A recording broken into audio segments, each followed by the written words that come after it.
Welcome to First and 15, the only podcast that's trying to get you paid. I'm here with two-time FFPC champ AB. Alongside him is my guy, Dio the Machine. Guys, before we start talking football, we are almost there. Please like, rate, subscribe. If you want to be a part of the Listener League, you need to be subscribing. You guys need to like this video because it is going to be exciting. We're going to run it back again, much to my chagrin, because as you guys know, I did not want to do Listener League again, but we are going to do it again. I think we have either 2 or 3 slots left. So please subscribe so that you guys can get those updates. We are going to live stream that draft as well. All 3 of us are going to be involved in it. So please subscribe. Please like. Guys, I want to get to 1,000 subscriptions. We're a little above 500 before the NFL season starts. I think we can get to 1,000. I want to be able to double up on our subscriptions right now. So if you're getting any value out of this podcast, please tell your friends. Please subscribe. And also, if you want to be a part of that Listener League, please hit us up. Send us your email address. We'll put it in the description. In addition to that, make sure that you have an FFPC account funded for at least one team so that when we send that in, FFPC can create a league that's just for us, that's also going to be a part of the Big Gorilla tournament as well. So please do that. But without further ado, let's talk a little bit of football. Specifically, week 1 preseason is in the books. One of the first games I want to talk about is that Ravens-Colts game. Was there anything of note that happened in that game? Obviously, we know Anthony Richardson, but anything else of note that you guys want to talk about from that game in preseason week 1? Yeah, I thought it was just interesting to see Tyler Warren out there as much as he was. In general, preseason week 1, sometimes they just may have things that they want to kind of work on, things that they want to see, and then we may see something completely different. So I think for all of these games, it's going to be, we may see something completely different week 2, but just seeing at least that data point of Tyler Warren out there, I thought was interesting, kind of going through both quarterbacks and seeing, them play, seeing how this offense, holds up, from a line protection standpoint, from a quarterback standpoint. It's just those things, again, it's just kind of more of a data point to see. I like to see that they're a functional offense, but that we have a quarterback that's competent back there. I didn't take so much away from, the miss protection, whoever's fault it was. I was saying based off of everything I've seen, probably was Anthony Richardson's fault. But to me, that's kind of a minor thing. I actually thought I saw some pretty good throws, maybe some questionable ones. But again, to me, it's just, another data point towards just being a competent offense. Because ultimately, when it comes down to the Colts, really – there are a lot of potential fantasy viable options there, and I want to know that I have a quarterback or that they have a quarterback that can support those. So that's kind of what I took from that. And they played who again? It goes so quick. Yeah. Colts, Ravens. And the Ravens. There's nothing to see for the Ravens. Well, the Keaton Mitchell thing was good to see. That was just good to see because he had he's coming back from a major injury, and it's been a slow comeback for me. And just like seeing that, like that's just something that I like to see. I think that to me is a very important thing because we all know how old Derrick Henry is, right? And how the touches are going to get divvied up if Derrick Henry were to go out. I think, I don't think it's going to be one person coming in and getting the far majority of touches, but I think Keaton Mitchell is probably proven that he can get enough touches to where he can be like a weekly starter if Derrick Henry goes out. At least that's how I feel. I don't know. Dio, I know that you say, hey, man, it's just preseason. When everybody was going through, and I say everybody, I mean myself, when I was going through the Shador Mania in the chat, I know that you're one of those people who believe, hey, it's just preseason. Let's not, overthink this. But was there anything that you saw in that Ravens Colts game that but you saw as a data point? Not so much anything I was watching, but there were some data points. Number one, Justice Hill didn't play. That lets me know he's kind of locked in as running back 2 for the Ravens. Kenny Mitchell actually played a lot, so he's, I guess, competing for running back 3, I guess, which he should win it. I don't even know who the next running back, maybe Ali is the next running back, or they have another guy there. But Kenny Mitchell should win it. But that basically told me Hill is above Mitchell.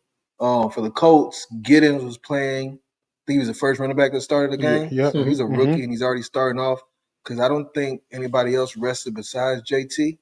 So him being a rookie, he's already starting off as running back too. So that's kind of cool. You kind of know he's the hand. Well, at least you can assume he's the handcuff right now, just coming out the gate. I don't even know what round he was drafted. 4th round, maybe fifth round. So that's cool. Yeah. Nothing else I really took from it. From Dynasty, that 5th Webster round. guy that got the kickoff return. That was what Ali, wasn't it? No. What are you talking about? I think his name is John Tate. Man, I'm probably butchering his name. I'm probably totally off. But the guy that ran that kick return back, I don't know if he was undrafted or just super late drafted, but that's kind of cool. You know, he's one of the players that I never really was familiar with, but he showed he has some talent. I think he was even catching passes as a slot guy, so he's a slot receiver plus a kind of a return guy. So, you know, it's one of those things where if he's good as a return man, he'll get the opportunity to make the team.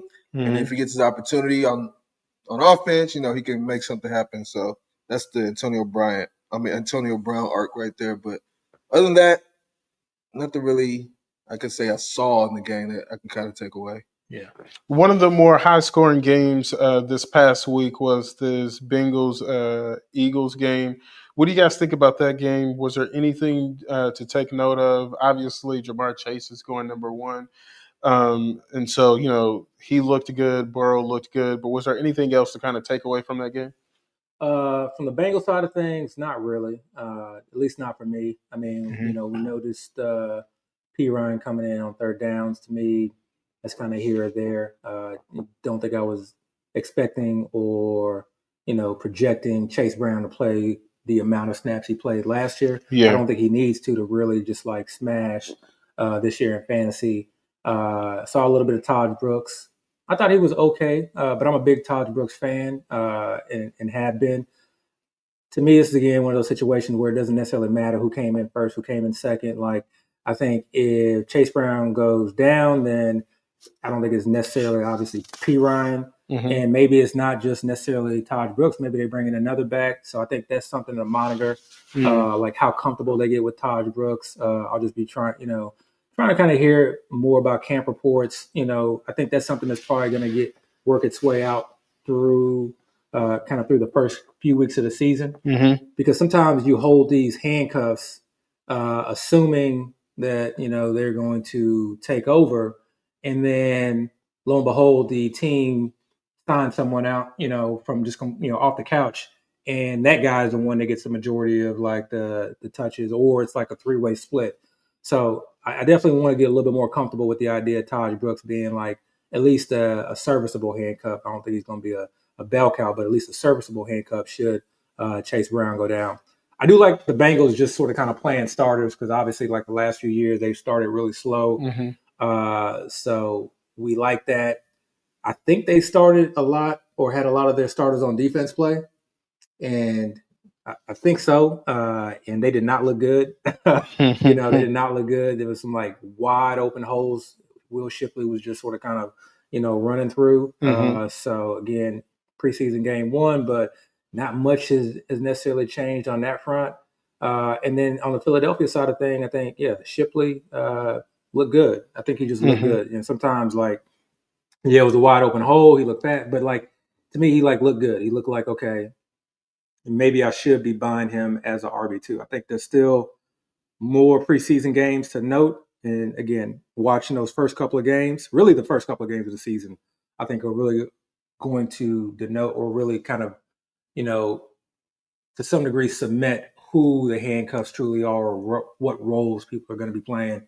But yeah, for me, Shipley has been someone that I necessarily haven't been like trying to be aggressive about, you know, getting as a handcuff. I've just taken the value. And since his ADP has risen, I've just really kind of been, you know, going elsewhere, but, you know, maybe it's warranted. So that's kind of what I took from that game. Like anything from that Bengals Eagles game? The P. Ryan thing sticks out to me specifically. I think a lot of people this summer have been drafting Chase Brown with the assumption he's going to be 3-down back, first through 3rd down. You know, first 2 down grinder, and then on 3rd down, be able to go out for passes or be kind of in there for pass protection. I think that P. Ryan thing kind of surprised some people. And, Chase Brown can still be effective as a 2-down guy, Mm-hmm. but especially in a PPR type league, those passing down reps are important. Mm-hmm. Now, with that being said, they're as far as what the Bengals are saying, they're still talking like he's going to get a lot of passes. Yeah. They're going to utilize him a lot. So, I mean, that's cool. That's what they're saying. But again, if we're talking about strictly what I saw P. Ryan being their third down passing back. That's what I saw. I didn't see Chase Brown like that at all. And if that's how the season plays out, I don't know if Chase Brown can really return value, honestly. The Brooks thing, I mean, he's expected for me. He's a rookie. Like I said, I was more surprised Gideon's was already running back 2. I'm not really expecting a rookie running back, especially a late guy, somebody drafted after the 3rd round, to kind of come out immediately and be the running back 2 for a team. With Brooks, I think the bet right there is just simply talent. Like, we all talk about how deep this rookie running back class was. Week 1, week 2, even up to week 6, he might still be trying to figure it out, figure out how to be a pro, figure out how the NFL works, figure out, how to run, with NFL type players. But then as the season progresses, he starts to figure it out. Mm-hmm. I think the team will now say, okay, if something happens with Chase Brown, like, hey, we're going to give you a chance. Now we trust you, at that point. So now you talked about all the talent or all the supposed talent that was in this past draft with rookie running backs. Obviously, the Raiders played the Seahawks. Ashton Genty played. I didn't think he looked all that great, but I'm not going to necessarily ding him for that. I mean, this preseason week 1. What do you guys think about the Raiders Seahawks game? Well, I mean, first off, with all these questions you asked about these guys, I'm never really caring about how they look. So I'm never going to really comment on how they look as far as play style or the yardage or statistics. I just want to see where they are. If you're unknown, if you show talent, okay, that's something because I didn't know about you. Like, you kind of revealed yourself. But as far as everybody else, especially people I know, the role is like locked in. Like, Genty's going to be the running back 1 for the Raiders. Right. No matter what, he can have negative 30 yards every single preseason game this summer, and he'll still be the running back 1, and they'll still give him a full workload. Now, what he does with that, that's to be determined. But like, I'm not worried about that. So I know his position is secure. I'm more looking at, like I said, ancillary things, like who is coming in for certain teams. Who is playing longer than others? Who are they holding out? Big thing is who you're holding out. Because to me, if you're holding out a player, it's either you're like pretty much locked to make the roster, or you just suck so bad they don't even give you reps. So that was actually going to be the first question that I really wanted to ask was, what's more important, a vet or someone who appears to have a cemented role, like sitting out, or someone playing well in the preseason? Like what's actually more important to you, and what are you looking forward to? Like are you looking for, like, hey, like they sat out both Derrick Henry and Justice Hill? Or is it more important that Keaton Mitchell play well and the possibility that he takes that next step and potentially becomes RB2? So to me, the Keaton Mitchell thing was not necessarily like he played well. Like we were like high on Keaton Mitchell before the injury, like last year. Like I still got him on my dynasty teams. So I can't let that drink. We've been Keaton Mitchell fans for a minute. Yeah. I just love seeing him come back from that injury because not everybody comes. Like, perfect example is like Javonte Williams. I think there was like, Javonte Williams was, touted as this like explosive back coming out of college. Yeah. And people, I think, were really expecting a lot from him. Where he suffered a serious knee injury and he just hasn't looked the same, right? Like, you can't pay people to draft Javonte Williams as a starting or, quote unquote, Chris is drafting him. Oh yeah, I'm drafting. Yeah, Chris is drafting. I'm drafting him. Yeah, or especially where as late as he's going. You paying basically everybody else in your league who isn't drafting. But so like to me, that's like the Keaton Mitchell thing. But like to get back to your question, like I'm definitely in agreement with Dale. Like a lot of these offenses that they're running are pretty vanilla. Same thing with some of the defenses. Like sometimes the coaches will maybe talk to the other coach, say, "Hey, do this, try to run this. We want our offense to play against this." And to me, like, perfect example. Let's just jump to it. Travion Henderson, like going off, right? That like really should not change. I don't think anyone's thinking of where he should have gone. You should have known how athletic a freak Travion Henderson was. I think that's the problem, though. I don't think people really understood how talented he was. Remember we had that conversation one day? I didn't. Yeah, remember we had a conversation on here, and I was like, man, I think he's going to take that. Like, he's going to go in and take that job to Steve. I don't think people really grasp how how good he was. And now that they're seeing it, especially the speed, I think people are starting to readjust, recalibrate their views on him. But at least for me, and I'm someone who was not a big Travion Henderson person coming out, but it had nothing to do with his athleticism.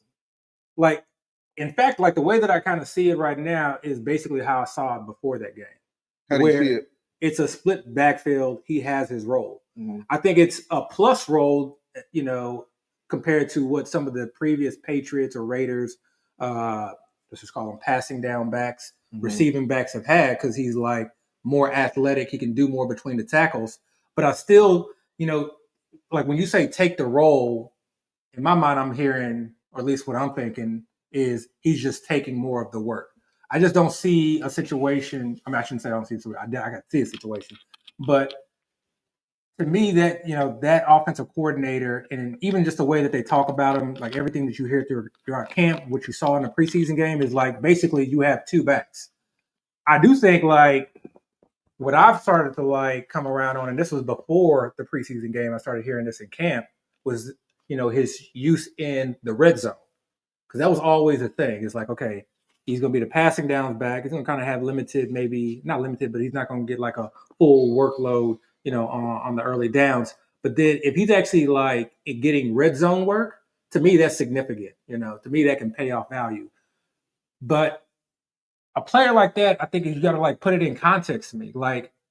Okay, we're excited to it's fun to see it. We're human. You see him return a touchdown. You see him outside zone and just run right past everybody. You see him catch a pass and go for about 20 yards. It's exciting. Just human nature. I feel like people are going to gravitate to it. But putting that in context, what does that mean? So are we expecting him to be top 5 back? Be next to the guys going in the first round? No. Are we expecting him to be Kyron type level? And I know Kyron has his potential issues too. We could draw things, but so to me, it's where do we put, in context, where do we put him? Where do we rank him now? At what level? Are you referring to talent or situation? No, not both. Ultimately, I don't care about talent. I don't care about situation. Those things matter. I care about fantasy points. No, I know, but all those things kind of. I know, but I know. So I'm saying, so you had to bring all of that together. So ultimately, what are we looking at from a fantasy point standpoint? See, but that's the thing for me. Nothing's changed. Nothing's changed to me. Exactly. Where I was drafting him before is where I still feel like I should be drafted now. The problem is now he's going to be steamed up. Exactly. Yeah. His ADP is not going to jump around the two. So now he's going to be almost undraftable for me because it's he's basically going at the back end of the third round. So you draft him at the back end of the third round. That's too high for me. Yeah. That's too high for me. I was targeting him in the 5th round when I had the opportunity to get him. And I felt like that was good. Yeah. Honestly, maybe slight bit, because I could see him maybe back in the 4th, maybe a little close to Hampton. I think Hampton's stand up a little bit now too, though. So 2-3 turn. Honestly, the 5th round to me, and you can argue the 4th round, obviously the 6th round, and thereafter, was the perfect place to draft him if you were drafting him. And I wasn't someone who was overly in on him or draft him at all. But that's in retrospect to me, that's the perfect place to draft him. I've just been attacking wide receiver heavily in that range, and kind of going bookend running backs or hero running backs or grabbing a lot of the ambiguous, just basically trying to take advantage of ambiguous backfields and trying to create these monster teams. But knowing that that pocket or that draft range between round 4 and round 7, and we're talking about FFPC here, and I think this translates to a lot of underdog and DK and all that. But that pocket, is just full of just guys that just have a lot of question marks, but specifically the wide receivers, because we know there's going to be probably some wide receivers that are going to come out there and just absolutely hit. And running backs tends to be one of those positions where you can literally, if the cards fall right, pick a guy off of waivers that can give you 15 points a game in certain years, right? It's really hard to do that with wide receivers. Yeah. So that's been my issue, with drafting guys like RJ Harvey, Travion Henderson, even just the boring guys Connor. Really haven't drafted any Chubb, but just the guys that go in that range. It's just been, my mindset has been let me go get Travis Hunter. Let me go get Calvin Ridley. Let me go get obviously Tech when he was every time going in the 5th range. And now Terry McLaurin goes in, and now Terry McLaurin. That's what I'm saying too, T-Mac. both of them are going in the 5th round. Devontae Smith goes. There's so many. Jalen Waddle. I mean, you can the list goes on as far as those wide receivers. So I just like the idea of trying to come up with as many combinations. But going back to the point of the value standpoint, the reason I like Trevion Henderson in that 5th round is because it doesn't cost you much. You can still get 2 or 3 of those wide receivers between rounds 4 and 7 and still get Trevion Henderson as your RB2. And then if he does just absolutely take over the role, or Ramondre gets hurt and now he's really having to carry the load, that's a league winner right there. With that type, if that offense excels, if the offensive line, improves, if Drake May improves. So that 5th round was, I think, golden. If you were drafting Trevion Henderson, kudos to you. I'm jealous. So you gonna answer the question? What was the question? The game. The game? Oh, okay. Yeah, sorry. Sometimes I go off on tangents. Yeah, all right. We were going through the game. What was the last game we were going? I think the last one we were going through was the Raiders Seahawks. Yeah. Okay, yeah. Genty. I would say. I mean, what did you? Yeah, nothing should change with the game. Yeah, nothing should change with Genty. Okay, literally nothing. I don't care about the offensive line play for preseason game. Honestly, none of that changes. If you were high on Genty beforehand, you should be high on him. If you were low on him beforehand, you shouldn't be any lower. It shouldn't be any higher. Nothing changes on that side of thing. I think the wide receiver rotation basically is kind of what we thought it was going to be. I don't know. Like for the Raiders? Yeah. I think people thought that, is it Jack Besh? Is it Besh or no? Well, pretty much throughout the Nobody entire. thought Besh was going to start. Yeah, throughout the. But not start. But was everyone thinking that Dante Thornton was going to start? Yeah, it's been pretty much. Yeah. I mean, he's been getting some buzz from Chip Kelly. Kelly. Pretty much common knowledge at this point. See, if anything, people knew Besh wasn't getting much better. Okay, so it is Besh then. It's not Besh. Yeah. One thing that stuck out to me though was Trey Tucker. Looked like he's going to be pretty involved with the offense. Yeah. He might actually be their wide receiver 2 over Thornton right now. Yeah. So that's kind of interesting. I don't know if he holds much value in fantasy. He's probably a good best ball pick. Super fast dude, Yeah. He's talented. He's just not consistent. Yeah, but to me, that's an offense where I don't think you're going to see much anyway. New offensive coordinator, new head coach. I think teams don't want to just be putting things out there on tape. But there's just so much new with this team that whatever we're seeing in preseason just may look completely different come regular season, good or bad. Yeah. And also for the Seahawks, a few things that stuck out to me. One, Damian Martinez didn't start, so he might not even be running back 3. Yeah. Because obviously, what's his name, Walker and Charbonnet didn't play. They had Houdini. That's interesting. Or Houdini, something like that. I wasn't paying attention to close preseason. But some Houdini guy playing a lot of running a lot. Yeah. The tight ends that stuck out to me. Oh, that's a big Arroyo. One. That's a big one. I don't know if he's gonna be a thing this year, man. He can't block. That's the he's issue. Super small. That's the issue. Block. Yeah. That's I was looking. I was like, man, you're only a tight end by name because you're just a tall receiver. Yeah. That's all you are. You look like a receiver. Then you wear number 18. Yeah. You look a little bit more frail. And then the fact that you can't block.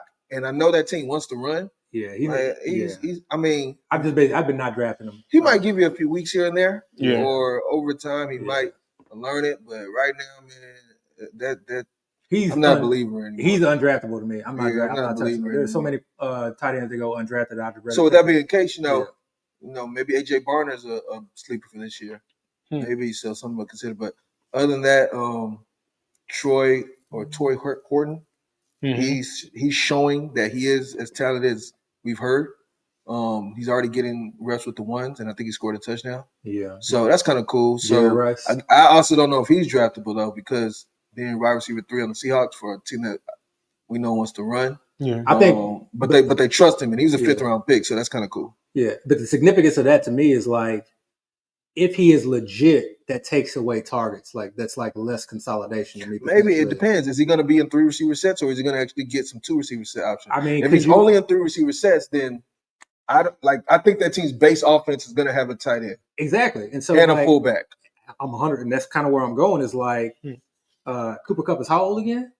I don't know, 31. And are they just wanting him out there blocking, running routes, blocking, running routes? He's pretty good at blocking though. He is, but I'm saying being 32, But if he's good at blocking and Horton is not good at blocking, because Horton is not a big guy, he's fast. Yeah. He's not big. So if Horton can't block, then if Horton only specializes in being in the pass game and they don't need him, then he might not play that much. Like Horton has to surpass. They're not gonna run Cooper Kupp somehow. Yeah, I'm not saying he's going to surpass. I'm not talking about him taking over Cooper Kupp's role. What I'm saying is Cooper Kupp potentially playing less snaps, less percentage. Right. I mean, his age. Okay. If they find that they have someone who's competent, who's explosive, who can get downfield, which is something that they're probably wanting. Mm-hmm. Like maybe now they feel a little bit more comfortable in terms of drawing him up plays. I'm just saying that I mean, I'll say this. Yes, it will hurt Cooper Kupp, yes, but I don't think it would allow Horton to ever be playable. No. This is not about. So if anything, Horton's status quo. Yeah, but exactly. Cooper Kupp is the one where it's like now I'm a little bit nervous about your prospects. All right, let's talk about the Lions-Falcons game. There wasn't much that I saw there that was fantasy worthy. Did you guys see anything in that Lions-Falcons game? No, I didn't even see the game. Yeah, I don't even think I heard no news or anything that came out. Noted, yeah. Obviously, the Browns, Panthers. Tesla's probably going to be a thing. Oh, yeah. Why you say that? I just feel like not necessarily this year, not necessarily going to be starting. It's just he's just constant buzz. Dynasty guy. Yeah, definitely a dynasty guy. So not redraft at all? Yeah, not redraft at all. Obviously, most of the oxygen was sucked by the Browns-Panthers game.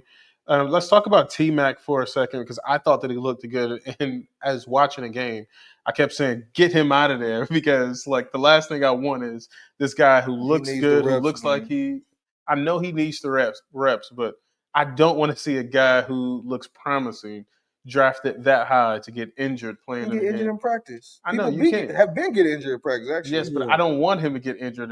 I want him to get reps, and this comes from somebody who drafts a lot of them. Yeah, he needs reps. But yeah, I mean, honestly, like again, I'm not any higher on him, and I was higher. Mm-hmm. Like I'm not any higher on him. I'm not any lower on him. I don't think even what we saw is necessarily like indicative of what's to come. I think you should have known that like he's someone who can like work downfield. Mm-hmm. Should have known someone who can like be a contested catch guy, a big body guy, a move type wide receiver who can kind of work all parts of the field. Like, was also playing against the twos too. Again, even if you're playing against the one, like honestly, none of that matters because the Panthers play? The Browns. I think that like that team, again, I'm a believer in offensive coordinators and head coaches, and I'm a believer in Canales specifically. And everywhere he goes, for the most part, when he has an kind of like that X body type wide receivers, mm-hmm. they dominate. They do very, very well because he schemes them open. The offense is like, is constructed in a way that's going to prioritize that type of wide receiver. Yeah. And to me, like, if the offense is saying, okay, we are calling up this play to hit this wide receiver as the option one, mm-hmm. and then it's not there, then you go down to option 2, then to option 3. I always want the guy who's option 1, right? Mm-hmm. It's hard for a lot of quarterbacks to make their way through option 2 and 3. That's why I've always been so high on like Michael Pittman. Mm-hmm. Because the way that offense is set up, at least in the past, we'll see what happens this year. In the past, it's always been Michael Pittman option 1. It's always been the first read. That's what he was doing, in Philadelphia. That's what he was doing once he got to the Colts. Mm-hmm. It's just can the quarterback that's back there actually hit that first read? Mm-hmm. And that's why T.J. Warren, not to get back on that, that's why T.J. Warren's so like, potentially enticing to me. Mm-hmm. And some of these other tight ends is like, what if the, head coach decides to make them option 1 or at least, even that out a little bit. But yeah. So the Browns defense didn't play their starters at all? No.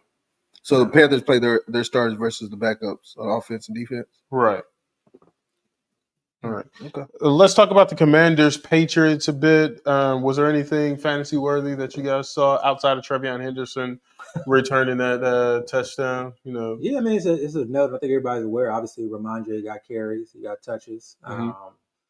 Again, kind of one of those backs where he's going in the 12th and 13th round. I'm not calling him a value. I don't think that anybody who is not getting high end touches is like necessarily a value. Mm-hmm. But points count. A value. That's what I'm saying. Points count. Points matter. He's a value. Okay, he's a value. He's a value.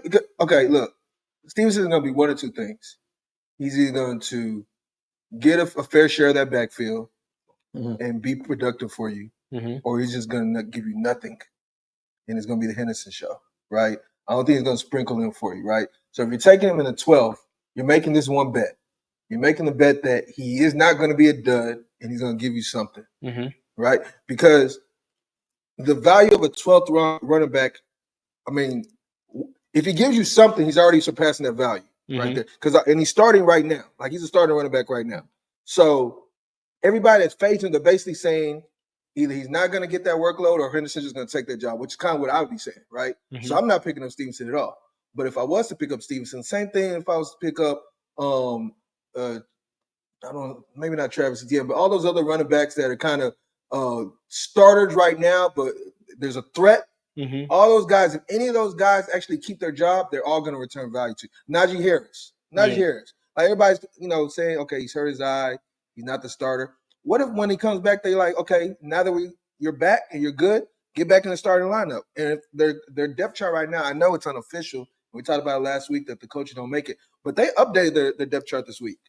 And that's kind of interesting to me. If they update, that means somebody's looking at, okay, we're now going to now make some changes. And they still listed Najee Harris as running back 1. I will say this, though. There's Ramondre being of value from a standpoint of he's getting work. Like, I think a scenario is that, like, he is the early down back and he's the goal line back. That's still value there. That's great value for a 12th round pick. Even if value. So even if Travion does not take the job, my question or my issue, or what makes that very dicey, is in redraft.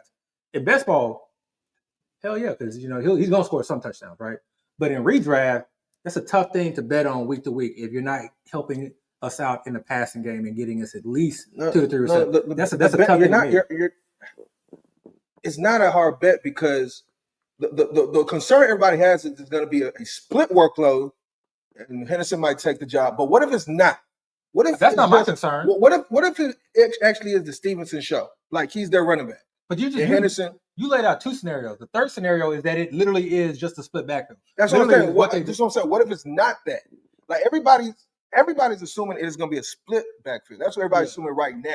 Yeah. What if it's not that? What if it's literally Stevenson is the back, the grinder, and everything, the first down, second down back, and then Henderson is just the pass. What if Stevenson is in the Chase Brown role? And Henderson is in the what did you mean Chase Brown role? Or the old Pollard role?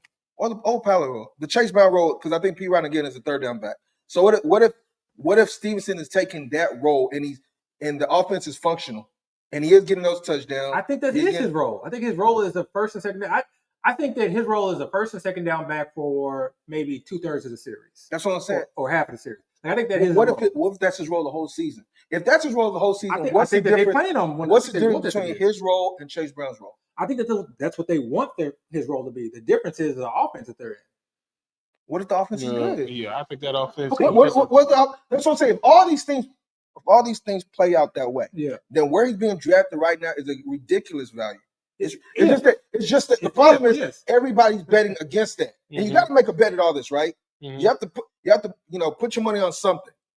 Most people, including me, are betting that he's not going to have that great of a role. He's not going to be very productive. Henderson's going to take that job. I've said it on wax plenty of times. I'm a big Henderson guy. What if I'm just totally wrong, right? And if I'm totally wrong, and if he actually does have a significant role, that 12th round value that you're taking right now is going to be major. That's my issue. So my issue is that, like, I think in the median outcome, or like the most likely outcome for me, the way that I played this out is, assuming that nobody gets hurt, is that Henderson has his role, Ramondre has his role, but Ramondre's role, as far as whether or not he is a value in your starting lineup, and you have to make these start-to-sit decisions, whether he's a value in your lineup or a dud is going to be largely dependent on whether he scores a touchdown or not. But that's very hard to predict. That's like you just said, your median outcome and it's one outcome. That's one data point. I know, that's what I'm saying. There's a range in all these players, right? Oh, yeah. What if the range that he ends up with, that's one player. What if the range he ends up with is he hits? Like, if he hits, bro, come on. I'm not arguing it. I agree. That's what I'm saying. So when you draft him in the 12, you're making that bet. And it's a cost risk analysis, whatever you do, because you take into consideration who else could have taken in 12th instead, right? And if anybody else you could take in 12 probably would actually have a better chance of hitting or hits, it might hurt you. But if all those other 12th round picks are just busts or people that you're never going to want to pay to put in your lineup anyway, then it's a good bet to make. And kind of speaking on both sides right now. I'm kind of being devil's advocate for Stevenson because again, I'm a Henderson guy, but I think those type of picks can be the league winners. You know, if it plays out right. That's really what Chuba was last year. Yeah. Honestly, that's what Chuba was last year. Nobody wanted to draft Chuba. But but Jonathan Brooks got he never came back. He was hurt when we were drafting. Yeah, but Trevor Henderson not. Everybody was betting Brooks was going to come back after what? And they still had Miles Sanders there, who they had just everybody had all these reasons just didn't want to draft Trevor. And I keep having premise. I'm a Henderson believer by far, but you better be careful. I could be wrong. You better be careful. I could be somebody wrong. Gonna cut this up. That's cool. I don't care. The fantasy receipts account, I don't care. You see all my tweets, everything. I don't care. Let's talk about the Giants Buffalo Bills game. Obviously, the Giants quarterbacks looked good in that game, at least by numbers standpoint. Anything of note from that game? I personally didn't take anything from. I saw that Jackson dart throw. Man, I thought that was nice. Oh yeah. I thought that was a nice. I mean, I'm not saying that's a fancy one, but that was a dope throw. Yeah, like he looked like he could play in the league. Same thing with like Shador. He looked like he can play in the league. Those are good. Those are just important things to note. Nothing has changed my outlook on any of the skill players. Did he run much? I didn't watch the game. Not really. So he's not much of a runner. Well, I just saying. Yeah. No, I think he runs. He has some legs. He has some legs. Did he run during the game? Not really. Then he's probably not much of a runner. All right, Texans, Vikings. Wait, who did the Giants play? The Giants played the Bills. Oh yeah, the Bills are really good to see. Ray Davis started the game though, right? Yeah. Ray Davis started. Oh, I think Ty Johnson got a lot of work, didn't he? Ray Johnson got a lot of work. Yeah. Ty Johnson. I think everybody's ignoring Ty Johnson. So the thing is like because like now obviously that Cook has signed, James Cook has signed. He's in the forefront of everybody's mind, right? So now I think his like ADP is just going to automatically increase. You could argue whether or not it should have or should not have, but I always think about these situations where like not a lot has changed. Quarterback hasn't changed. Head coach hasn't changed. Offensive coordinator hasn't changed. The running back personnel hasn't changed, right? So it's like people who are pro James Cook or like anti James Cook, everybody's gonna kind of make an argument one way or the other. And when I hear these arguments, it's almost like they're trying to like shift the board. Like, what if he gets more touches? What if he gets the passing down work? And that's true. Okay, maybe what if? And they could also be like, well, Ray Davis was in his rookie year. He was like, and Ty Johnson proved a lot. So what if, he doesn't get this? Or what if he doesn't get goal line? Or what if Josh Allen, gets more, goal line work? And in my mind, I'm thinking like nothing has changed. The most likely what if is that they do exactly the same thing that they did last year. Right. That's like that's just like the most likely outcome is they just do exactly what they did last year. So what they did last year, they mixed in Ray Davis, kept James Cook nice and healthy, and they were rewarded for that. Why wouldn't they do the same thing? And they were rewarded for that. Yeah, they were rewarded for that in many ways. His production, winning, etc. And then they had a nice find in Ray Davis, who was able to provide quite a bit. So what you're saying? People think they're going to change their offense? Or what do you? No, I just feel like people are like, and maybe it's more so the pro James Cook argument. I mean, I've heard a lot of negative James Cook argument too as well. But I think the pro James Cook argument, because people always say, oh, people are taking too much into account that he's going to regress from a TD department, and they don't. People aren't considering that he could just. I definitely think he's going to regress from a TD. Oh yeah, absolutely. He almost has to. He scored way too many touchdowns. Yeah. But as far as the offense is concerned, I think it's going to be the same offense, same OC, same team. I mean, everything's the same, right? Why would they change anything? So I just find it interesting. His ADP has kind of fluctuated throughout. Oh yeah. Where's it at? It was so. I've been seeing it in the early fourth. Yeah, maybe the late third. That 3-4 turn is where I've been seeing it. Yeah, so is it going up or down? Throughout the off season, like for a couple of months there, it was like mid to late fourth. You can get James Cook. Yeah. And then now he's sort of kind of transitioned to like I want to say like like the 3-4 turn, and you're gonna find him probably in like the middle of the third round now. I feel like the middle of the third. Yeah. I mean, is there a big difference between the middle of the third and the back end of the third? Yeah. Not the back end of the third, no, but. There's a big difference between the middle of the third and the middle of the fourth. Oh, yeah, absolutely. There's kind of a difference between the middle of the third and the back. I mean, I'm just looking at one of my old drafts, and like back end of the third, you can still. I mean, maybe this is an old draft, so like I need to. The back end of the third and the middle of the third is no different to me because it's everybody getting one shot at the player, right? Or not everybody, but everybody on. in that round is taking one shot and they're deciding to pass him or not. But if he's going from the back end of the third to the back end of the fourth or vice versa, that means people had 2 shots. They had 1 shot and then he came back around and they had another shot and they decided to pass on him. Yeah. So that's kind of significant. That's kind of the way I see it. So if he's jumping up that much, that'd be people before like guys that won in the third. I'd rather take James Cook and I'd rather get somebody else that I was taking in the fourth. Yeah. I mean somebody else that I wasn't taking in the fourth.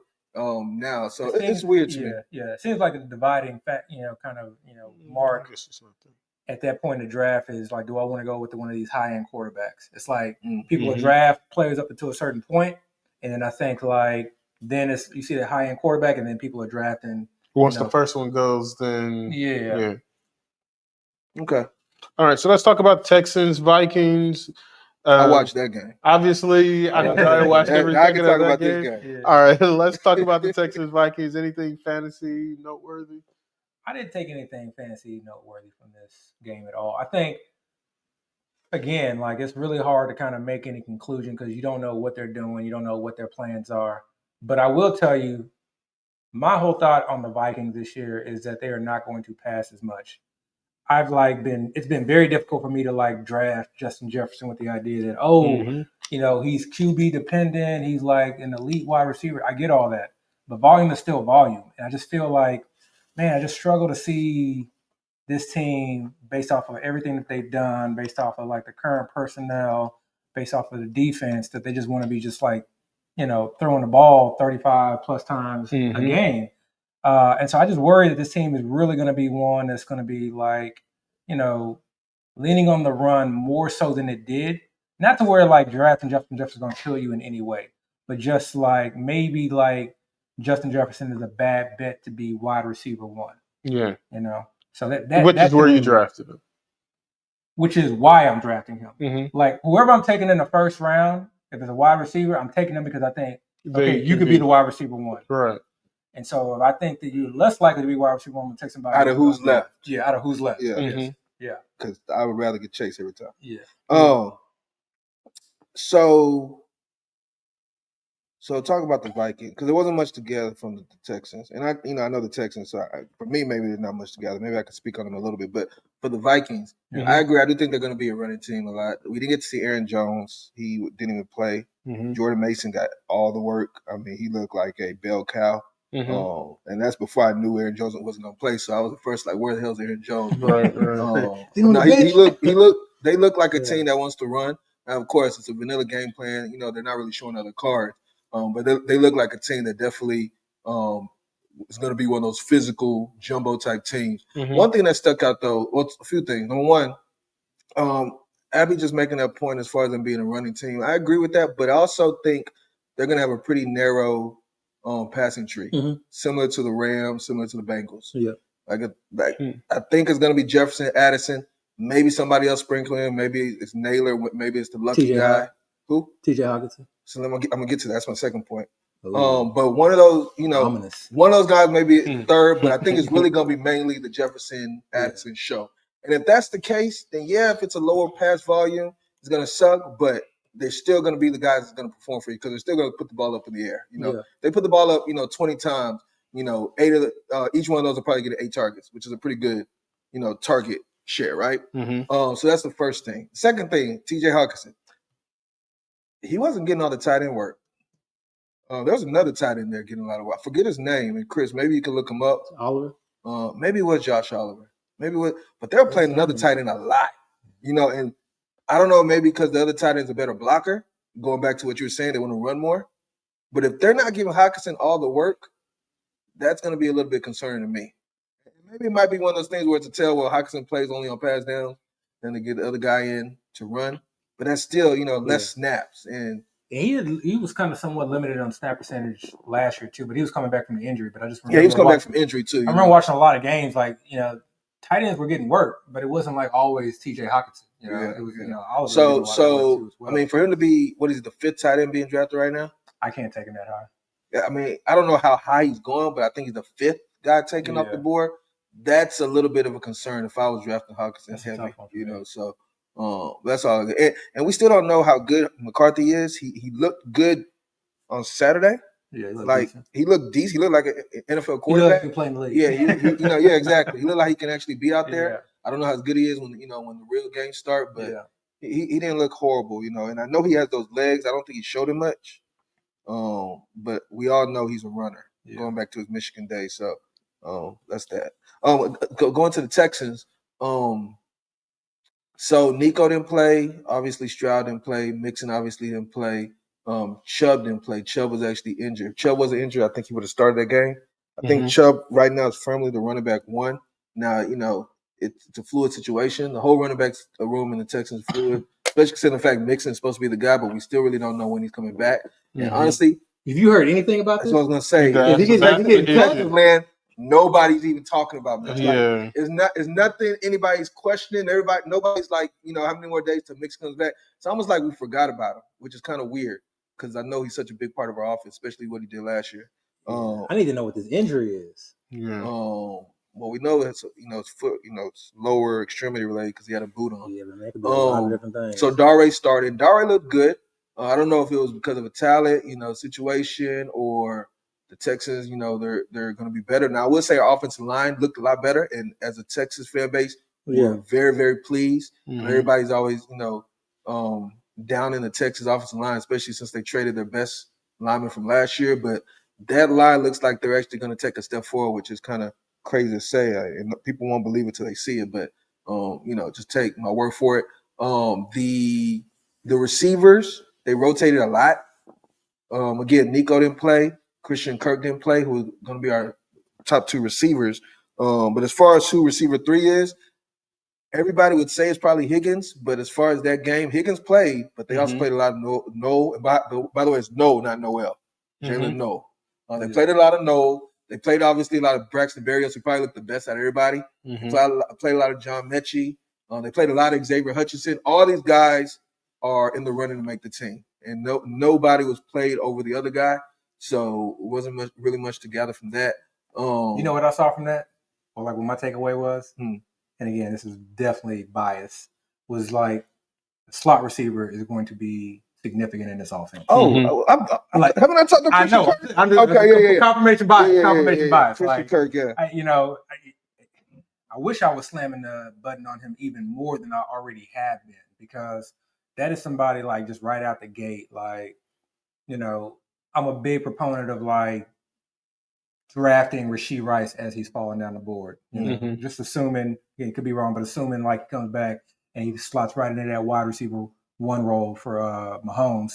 But while he's out, like for a lot of my teams, it's either him or Pittman, like Kirk or Pittman, that I'm just going to feel very comfortable slotting in there day one, and expecting pretty damn good production. Yeah. I'm not going to be surprised at all if Kirk is like averaging anywhere from 6 to 7 targets a game, or 6 to 7 catches a game even on his team, especially if we have difficulty like in the run game. Yeah. And one last note on the Texans, Chris. Schultz was a starting tight end, but they did play Cade Stover a lot.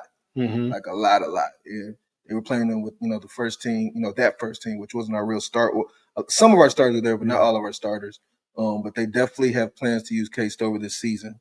So tight end be a sleeper. I don't know if I want to draft any of the Texans tight ends still, but Schultz should have a better season than he had last year because they talk about how healthy he is. Yeah. So I think, and again, that kind of goes back to the other thing. Was like, I think the tight end is going to be significant too as well. Yeah. It's just like automatic. It's like, we just kind of, I don't want to say we, but talking about the fans community as a whole. It's like, okay, draft Nico, draft Higgins, and then like now probably draft Kirk. Higgins. Yeah, they're only saying draft Nico. No, they're saying draft Higgins. Higgins is like a hot name. But what I'm saying is, I wouldn't draft Higgins. I'll say that. But this is what I'm saying. It's like there's so many other possibilities that can happen with this offense that people aren't considering. Yeah. So at the very least, play very close attention to that first game.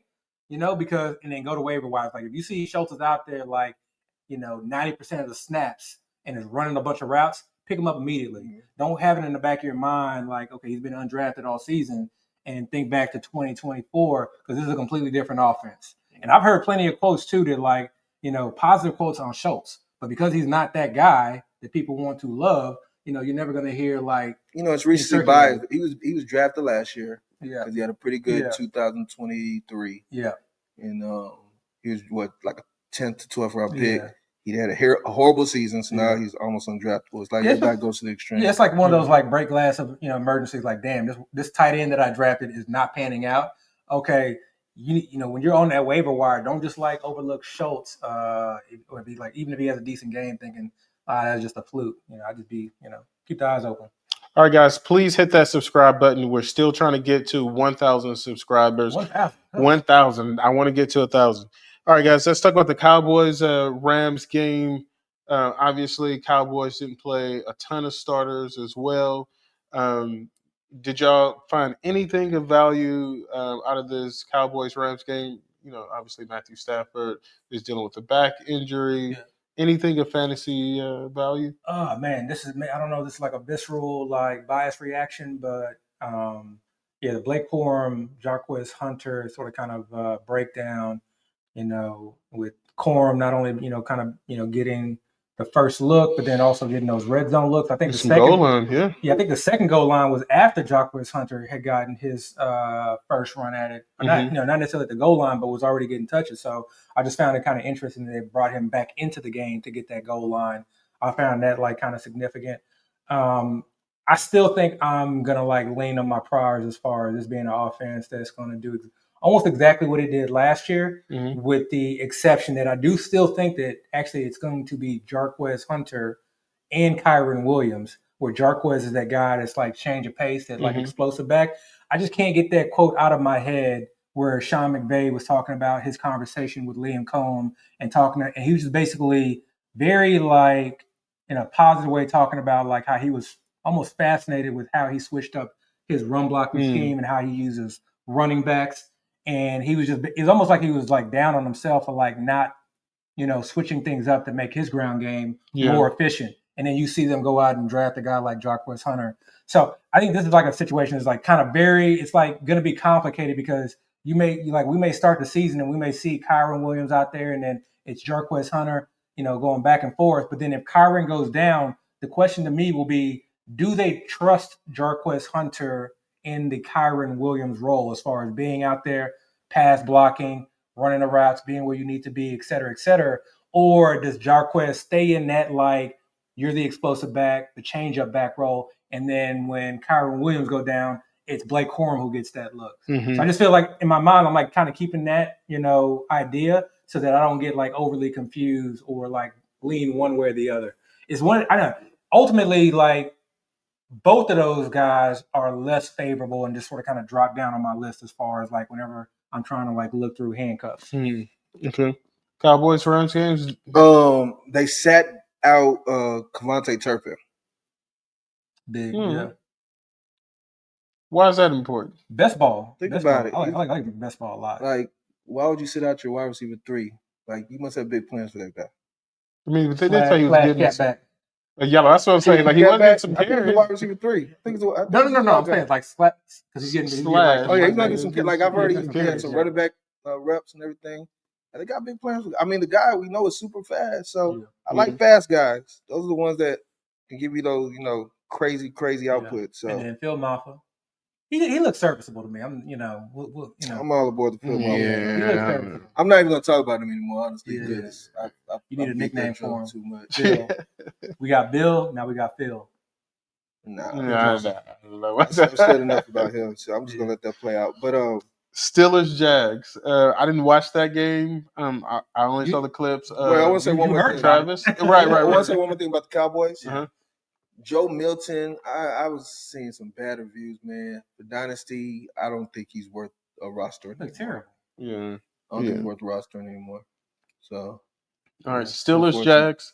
I didn't watch that game, but I saw some of the clips of Travis Hunter. I know that's your boy, so I'm going to skip over AB this time because I know he wants to take a victory lap. I'm not there's no victory laps until week 17. Right. That's the only victory lap. Did you catch the Steelers Jags game? Did you see any clips from it? I saw some clip. Like I saw of course, everybody wants to put the Hunter missed tackle clip out there, but I saw Caleb Johnson, a few runs he had. I wasn't really paying attention, so not really much to take from it, I guess. I know Jaylen Warren didn't play, so I don't know if that's due to injury or they just see him as running back 1, which is significant because he's not being drafted as running back 1. He's not. Well, a couple different things. Kenneth Gainwell was in the mix too as well before Caleb Johnson. Or Caleb Gainwell started before Caleb Johnson? I want to say he started. I don't know if what? I want to say he started. Really? Or at least was getting in the mix. But like, so Kenneth Gainwell is getting in the mix too as well. So like that's. So there's a chance Gainwell is over Caleb Johnson. Is that what you're telling me? But I don't think it's a 1, 2, 3 type situation. I'm looking at the numbers here. I don't see a carry from Gainwell. You don't see a carry? No, he was in it. But maybe he didn't play. I think maybe it said he didn't play. I don't know. But I think there's some talk of like Kenneth Gainwell having somewhat of a role. But I don't see it as like a 1, 2, 3 situation. To me, that's like a very difficult situation to like really identify roles. Like it's Arthur Smith. I just don't trust Arthur Smith. Like I don't trust Arthur Smith had Bijan Robinson. Okay, let's just remember that Arthur Smith had Bijan Robinson, right? Okay, so anything is at play. Caleb Johnson is not at play till bit. So what? He had Derrick Henry too, and he had Derrick Henry. He played Derrick Henry. Yeah, he did play Derrick Henry, but that's it was a big dog. Yeah, he wasn't there when Derrick Henry was splitting carries. He did have Derrick Henry, that's true. But still, anything could be at play with Arthur Smith. And who does Steelers play again? Jacksonville. So one thing I was gonna say about Travis Hunter is like he was getting slot work. Well, we got to talk about ETN. Again, I didn't watch it, but I heard ETN got all the running back one reps, like all of them. Yeah. Which is kind of surprising because the entire first team. People weren't expecting that. Yeah. And I think I heard 2 played into the fourth quarter. So I don't think people were expecting that either. But he looked good. And Tank came in the game second for what I heard. Yeah. So, I mean, it kind of threw things off a little bit from people's impression. Yeah. Because I think people assume maybe Bigsby would be the number one guy. Based off of Tootin coming in as a third down back. Yeah. And, E10 getting some kind of, I don't know.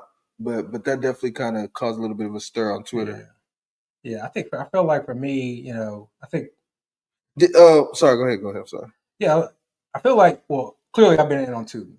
I think he's like now my number one on running back. But I've also been on ETN, and then kind of maybe sprinkling a little bit of Bigsby here and there. But these guys go so late. Just take a shot. Like, who cares? Just take a shot. Like, to me, like the running back is going to be, there's going to be a running back in this backfield who's going to be involved in a passing game as is going to get work. I don't think it's going to be this ugly 3-headed committee for like the majority of the year where 33%, 33%. Don't sleep on LaQuint Allen. Very, very rare. That's very, very rare. So, like, to me, there's going to be a dominant back and there's going to be maybe another usable back. But I just don't think it's a situation where it's just going to be like 3 backs that we're going to have to worry about. Even in Tampa Bay, when they had Sean Tucker and Sean Tucker was dominating, when everybody was healthy, it was still really just mainly 2 backs. It's very, very few teams that actually will use 3 backs, like really split it up evenly between 3 backs. You may have like a third back that gets a little bit of work here or there, but for the most part, teams either use 1 or 2 backs, and that's pretty much it. And I think that's going to be the most likely scenario here. How was Hunter as a receiver? I like the fact that he was utilized in the slot. Yeah, he was a slot guy. So he was only on 3 down. Not only in the slot, but like I think maybe 50% of his snaps or so were in the slot. Did they do? And y'all probably weren't paying attention, but when they were in 2 receiver sets, was he out there, or was it Miami? It was Miami for 2 receiver sets. But he came out the field. I think he came out the field maybe on 1. I don't know if it was a 2 receiver set. But he came out the field on 1 play. Okay. And just a little more of confirmation bias. They also threw him a screen. They're just trying to get the ball in his hands. So, like, that's kind of what we thought was going to happen with Travis is that, hey, throw him a bunch of screens. Plays don't matter. And then going. I know, but that's why I said confirmation bias is that, like, before that game, we were saying that, hey, like, they were big on throwing screens, trying to get the ball in his hands, and that's kind of where we thought that he would be utilized, especially if he's going to be playing both sides of the ball. And then we see him play both sides of the ball, and then they throw him a screen as one of the few plays that they script for him. So, and depth chart wise, I mean, I think he's listed as like 2nd team on defense, 1st team on offense, or something. Sure. Do with that information what you will. Sure. Feels like you're not feeling so strongly about him not. I don't change a little bit. Remember the depth charts. Depth charts ain't made for the coaches, man. It don't matter.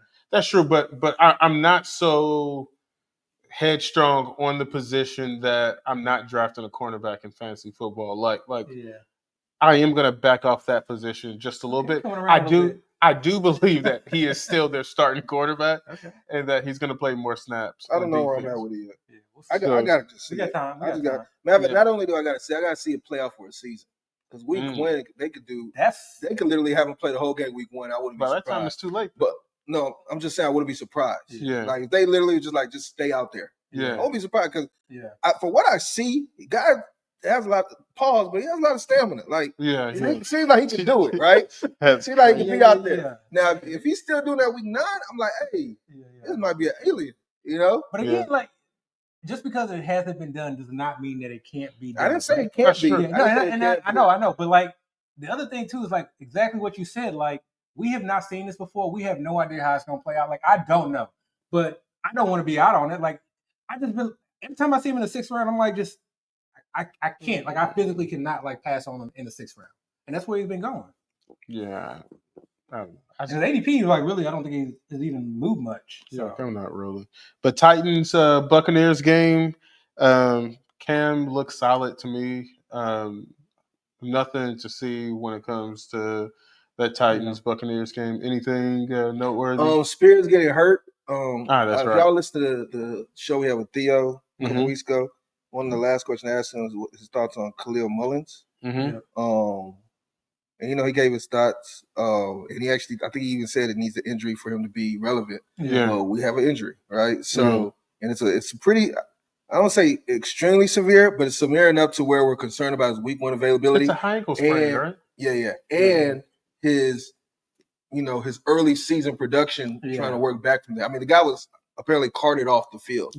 So with all that being the case, Khalil Mullins, and this might be a dynasty guy, maybe a redraft, just depending on what he does with his opportunity, especially if Pollard gets hurt. Pollard tends to get hurt. So, he's 1 injury away now. Who else is there? I feel like I don't know, man. Mullins. I think there's somebody else. Yeah. Is Chestnut still there? Julius Chestnut? Yeah, I think he actually got run over Mullins in that game. Okay. I probably just like bet on. I mean, I would bet on the rookie. I mean, we've seen if Chestnut was that good, he would have got some burn. He's not that good. But I mean, Spears was just that much better. And actually, I don't think he got carted off the field. Maybe he got carted off the sideline. But I think he kind of limped his way off the field. Gotcha. All right, guys, we're getting kind of late, so let's go fast. Jets. Get into rankings. So we will get into rankings, but Jets Packers. You're trying to get out of here quickly. No, man, we're already an hour in. We're already an hour in. We should have. Yeah, we spent too long on this. All right, go ahead. All right. Jets Packers. We could just cut the rankings, honestly. Just post them and be like, right. Talk shit. Jets who? Jets Packers. The Jets. I mean, Jordan Love is banged up, but so the Jets, I feel like this is kind of the Breece Hall situation as far as like where do you stand? I think pretty much the camp, like literally right when the coaches gave their first presser or one of the earlier pressers, they talked about having 3 great backs and they were going to utilize them all. And then throughout training camp, you've been hearing about Breece Allen and his role. I still don't necessarily know like how much I would really downgrade Breece Hall from where he's at. What did they do in the game though? Did they play all 3 of them? They played all 3 of them. So Breece Hall started together. They played everybody. So Breece Hall started. Breece Hall got the first 2 snaps. Okay. Mm-hmm. Then on 3rd down, this is what was interesting. On 3rd down, Isaiah Davis came in. Again, it's preseason, but Isaiah Davis came in. So they're already using the running back 3. Yeah. And then we saw Breece Allen come in afterwards. Okay, so they are using all 3 guys. So they use all 3 again. Preseason game, limited sample. But my thing is, if Isaiah Davis is truly going to be down on the majority of 3rd downs, that's a problem. You can't split. Like you can't have the situation where it's 33%, 33%, 33%. You just can't. It's really. Let me ask you a question. Yeah. Yeah, I think there's going to be another major trade this summer before the season starts? No. Like major trade. You don't think so, Chris? You think we're just everything's settled? Mm-hmm. Think there's going to be a crazy or like wild or shocking like release or cut? No. There's nobody to be signed that's going to be shocking, right? But maybe like somebody we were like a major vet that probably owed a lot of money. Oh, like maybe a cut. Yeah, maybe like a major one though. Like I guess what I'm asking, do y'all think there's anything that can happen besides injury that can truly shake up the board? I think. Or are we settled in right now? I think we kind of settled in. Barring injury, like what could really happen? I think it's just a futile, discussion. Like, it's hard to foresee something like that happening. You have to draft now. I don't know. There's two people I'm looking at right now. Brees and ETN. Yeah. Those two guys, if either of those two guys trade, I think it shakes up a lot. So, but the question it's going to shake their value, and it's going to shake wherever they go. Yeah. The play that's already theirs value. But the question is, like, do you draft with that in mind? I think you do. Okay, so that's the question. And I'm not saying that's right or wrong. ETN, Brees, I don't know. Brees maybe, but not ETN to me. ETN, I feel like if ETN is traded, his value can go up. Yeah. I can't say the same thing with Brees. If ETN goes to Dallas, his value. If he goes to the Bears, if he goes anywhere, I don't see it. If ETN goes, if a team is willing to trade for him, that means they got plans for him. Yeah, and people remember ETN was hurt last year. Okay, every time you see like a metric and he was basically was better. Remember ETN was hurt. I've never been an ETN guy, but I'm saying he was hurt. So we agree on ETN, but let's go back to Brees. If he's traded, thought exercise. Does value go up or does value go down? He's already at the back end of the third? Back end of the third right now. Mid to back end third. If he goes to Dallas, his value goes up, but it's not by a lot. Okay. What about Chicago? If he goes to Chicago, his value goes way up. Okay. Anybody anywhere else? Okay, let me ask this. Does his value go down if he goes anywhere? I guess a team if they already have no, I'll answer his value goes up regardless of where he goes. Because that means the team was like, you know what, we're going to trade. I mean, think about where he's at right now. Yeah. So does he really jump like your Kyrens, your Josh Jacobs, or did he just stay where he's at? He can't go up that much. Okay. But in the right situation, he could jump a Kyren. Yeah. Because the issue right now is like, you worry about goal line. You worry about passing down backs. You would agree he can't go down. He can't go down. If he can't go down, then both Brees and ETN are values right now. Because you're literally drafting both of them at their floor. I don't think you're drafting Brees at his floor. If he's literally getting 33% of the work and Isaiah Davis. So you're saying he's overvalued now. But you just said. This is the thing. I don't know. I don't know what their actual plan is. I can't picture in my mind 33% of the time Isaiah Davis is. But if you have to make your bet right now, if you have to put your money on the table, you think he's overvalued right now? I think his value should be like early fourth. Okay, he's a fade for me. I already said that a couple of episodes ago. But in context, okay, when you say fade, but like at some point he's got to be. So where does he slide in for you? Probably late fourth, fifth. Late fourth, fifth. Okay, that's fair enough. I don't even know that. I think I've been so out on him that I haven't really deep dived. I know you take Kamara over him. Kamara pretty much goes. Kamara, Kenneth Walker, James Cook. Those guys go. Okay. And that's like all in the same tier. So right. That's why I'm taking all those guys. So he's now behind all those. So guys. Already he's at the bottom of the tier. So now the next tier, we're not going to even mention Travion Henderson because he's already. I would take Henderson over. Okay, I'm not going to mention because he's already out the board. So he's going who's next? So next would be. I might take Connor over Brees Hall. So next would be Chuba Hubbard. I'm not big on. But why would you? Okay, so you would take Brees Hall over Chuba Hubbard, right? So. Okay, so why? Connor, I don't know why you would knock Connor. Connor produces. Connor produces, and his role, he gets goal line. He gets catches. Like he catches. I think he caught like 60 balls last year. Same offense. He's conversation has jumped the shark on Brees, man. Like this is nuts. Not for me. I'm just telling you. I'm not telling people what to do. I'm just telling you the way I see it. Look at the production from last year. I just say, but again, with all that being said, again, I was thinking about this today. Like, if there is one major trade and it's one of those two guys, both the values are going to go up. So it's like if you believe they have talent and you also think there's a chance for a trade, this would be the time to draft both those guys. Yeah. And then, the Jags, I love that their first game is against Carolina. And then you may have two guys. So you may, even if you choose the wrong running back, you may still hit because you may have two running backs. All those guys are going late. Yeah, hell yeah. And then on top of that, going back to the Jets, Braylon Allen then shoots up because if Brees is traded away, I don't think they're trading for anybody, which means Brees Allen becomes a starter who then should have 6th, 7th round value. Yeah, shout out to Theo. He's being taken 11th, 12th right now. Banging that Brees drum throughout the entire offseason. Brees? Not Brees, Braylon Allen. He's been like all over Braylon Allen. And Braylon Allen, I mean, he still goes right where all the other handcuffs go. So if you're someone. He's not even later than some a little bit. And I'm kind of with you where I like, And I think most people kind of have this feeling like there's a higher possibility that Brees gets traded than any other running back gets traded. Brees isn't getting traded, man. Come on. Again? Brees isn't getting traded. But if he gets traded, are you gonna be surprised? Yeah, I'd be surprised. Okay, I'd be really you're in the surprised. minority, I think. I'd be really surprised. Here's the facts. He is in his last year of his rookie deal. That's actual fact. Those other rookies that were running backs in his class got paid. Mm-hmm. They're not saying anything about potentially giving him a contract. He's not even talking like even the way he talks. Even the way he talks is like I haven't done anything to deserve this contract. The team has talked up the other running backs. Yeah. It's a new regime. Yeah. All these are facts, right? Now, we know he has talent. See, and he can transcend, but with all these things on the table, it just increases the likelihood that it's possible. Outside of like screen passes and running fast, like. Are we sure he's like very talented as a runner? He used to be because he used to kill me, but I don't know. I remember like when he first came out, and I was just like, I got a lot of heat for this, and then he like was just unworldly, and I was like, damn, I was wrong on that. I was just like, I don't know, something about him. I just feel like I don't necessarily know that he's like this elite run because it wasn't like whether or not he was good or whether he can play in the league or not. We were talking about him in the same breath as Bijan. We were talking about him in the same breath as just like the elite of the elite, like overall prospects. And I was like, I just don't see him in that category. Yeah, you know.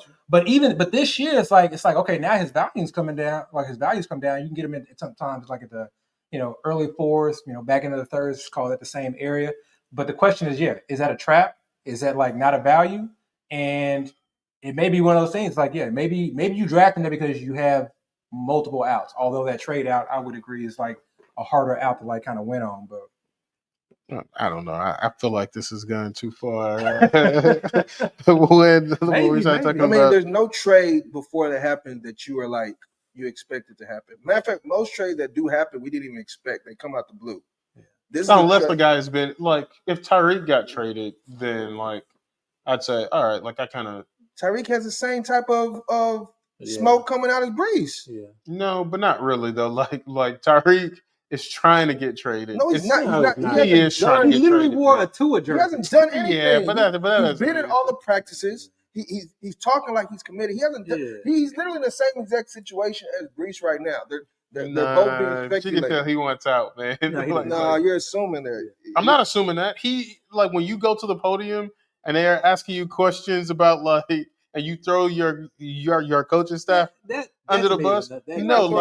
He has been media trained enough. He's been in the league enough to know not to say, hey, like put in another running back. Like we got a bigger running back. I don't know. He's just giving his opinion. Yeah, but he's giving his opinion. Like, hey, like how dumb do our coaching staff have to be? Even Mike McDaniel spoke on this. Like. Right before he said that's what they're actually doing. That's actually what they were doing. More like saying Tyreek shouldn't have said anything. No, I know, but like he said it in a way that you knew that it was like, hey, like we should give it to the bigger back, not run. Well, he's not the most media savvy guy out there. I mean, he's from Florida. He's talking about how he wants to be a porn star. That's his first. Like he's always been that way. Honestly, he's a diva wide receiver. That's how they act. I will say this though. The other thing about Brees though is outside of just like him getting traded. He still has outs if he's on that team. Like, it was one preseason game. Again, I always say, just like I kind of made the argument before, very few teams do a 33%, like third, like equal shares.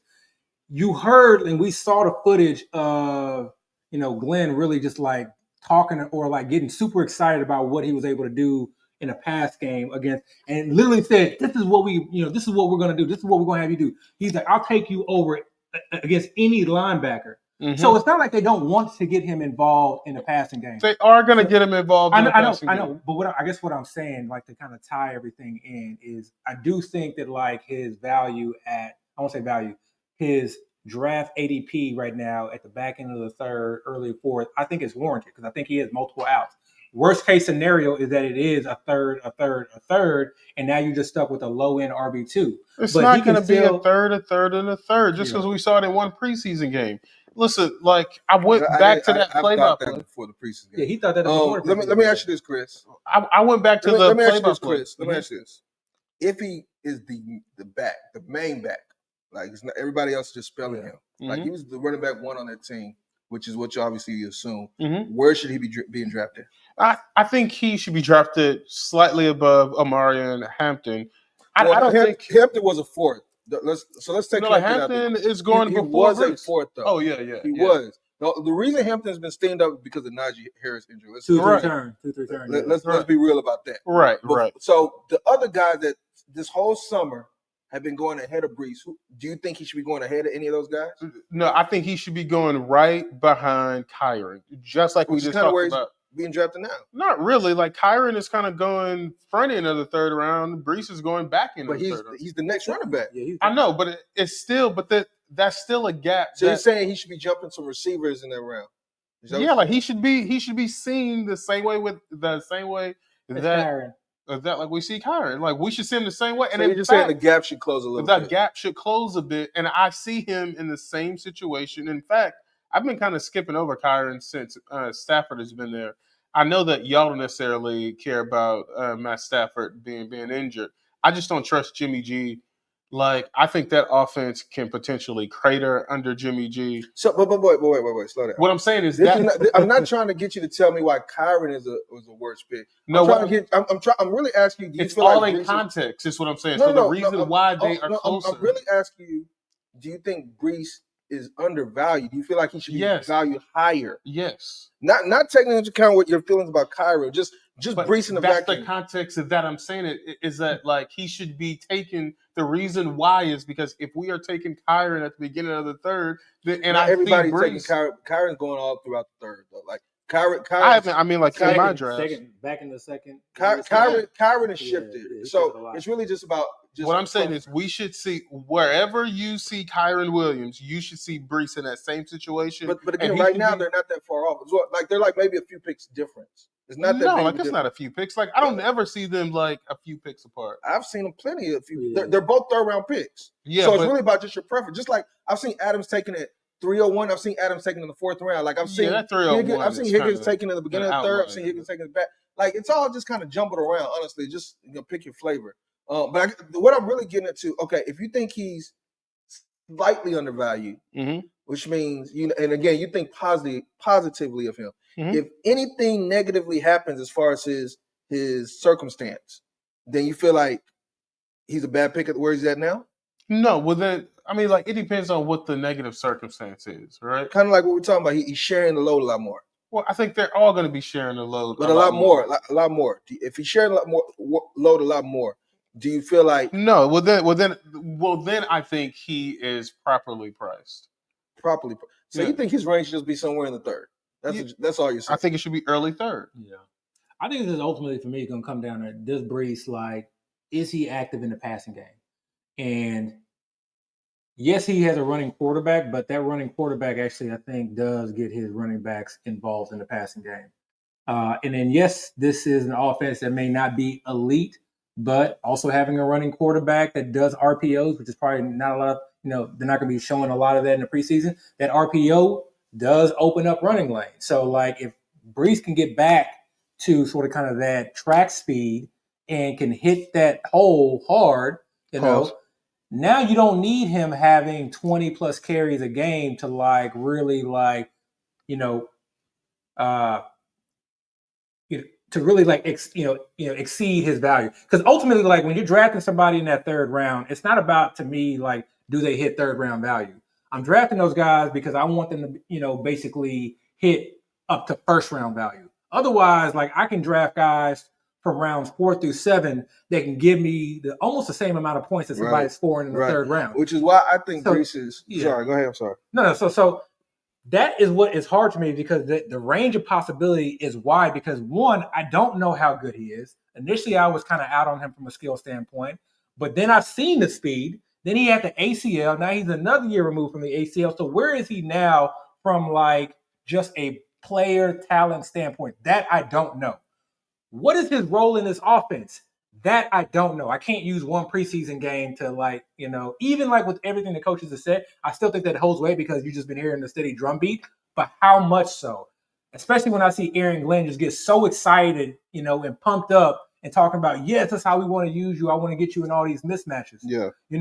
So there's just like so many variables down there. That's just like, I don't want to be 100% out on him. Like, I feel like, okay, maybe now's the time to like buy the dip. Like maybe see his like ADP drop into the mid fourth and then like now it's not that different from me taking him versus like other guys that go around that time, like Xavier Worthy or whoever that, where like you're still like potentially, winning on the upside of a Breece Hall, or if he is able to when you get say upside. stuff like buy the dip in that manner, it's like what dip is there really going to be, right? Because if you were taking him before in the end of the third, Slight dip, and then he comes and you end up taking him in the back end of the fourth, all you're doing is probably taking somebody that was in the fourth before in the third, and I'm taking him who was I think if he makes his way all the way to the back end of the fourth, I think now the back end is different. Now you're talking.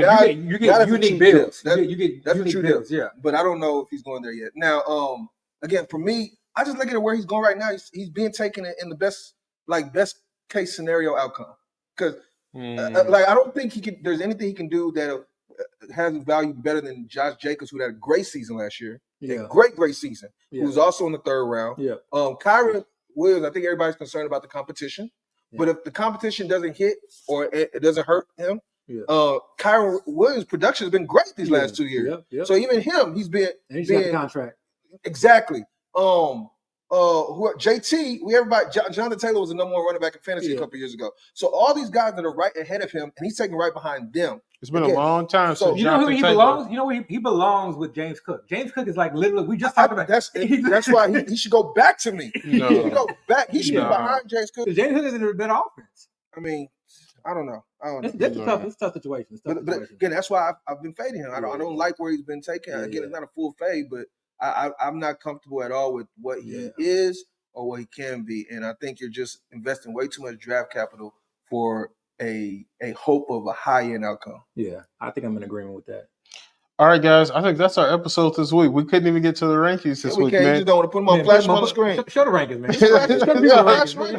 Why even? All right. Let's go through the running back rankings real quick. Obviously, just showing the updated version. All right. But yeah. But you just updated them a little bit. Yeah, we can talk about this another time. All right, actually, I'll show the whole screen. All right, there we go. We got the running back rankings on there a little bit. Show the receivers. You put some time. Show the receivers. Show the tight ends. All right. There's your receiver. Yeah, for the listeners who like somehow like sat through all of that, all that rambling. All right. Don't forget to tell them about the listener league and to subscribe. Oh, yeah. Try and get the So yeah, we actually have, I think, only one or maybe two at max more slots for the listener league. That is going to be August 21st. Yes, sir. August 21st. What time? At 9 o'clock. At 9 o'clock. So looking for one more or maybe two more listeners. Yes, please. Hit us up. And then yes, please like, rate, and subscribe. Chris is trying to hit 1,000. So yes, sir. I just try to do what Chris wants to do. So we try to fall in line and support the pod. Let people know. Phil Maffa. Do we got sleepers today? No. All right. But because we're really running over time. But go ahead. Okay. Well. Defenses I like. All right. You got some defense. Order. Mm-hmm. No order. Yeah, I like these defenses. The Broncos, the Eagles, the Texans, the Cardinals, the Vikings, the Niners, the Rams, the Chiefs. Well, the Chiefs, Chargers, and Cowboys because the first look. That's the whole league. What do we do? Those guys. That's 50 kickers. I like. Okay. Top 5 kickers. Aubrey, Dicker, Elliott, Butker, Fairbairn, McLaughlin, Bates, Little 70 yards. 70 yards. Add another one. Moody. I've been hearing a lot of good things. Moody. Jack Moody. Oh, you got him on there. And McPherson. All right, guys. Tell y'all. That's our episode this week. Please like, rate, subscribe. We're out. Here I am, just trying to be myself. It's a crazy world, looking to find my place, and all they do is la la la la la. Here I am, just trying to run the race in the slow pace. All I'm trying to do is run, not win, and all they do is la la la la la. Mirror, tell me, what is it about them? Living like it's their game. Karma said it better than me. You'll just end up losing.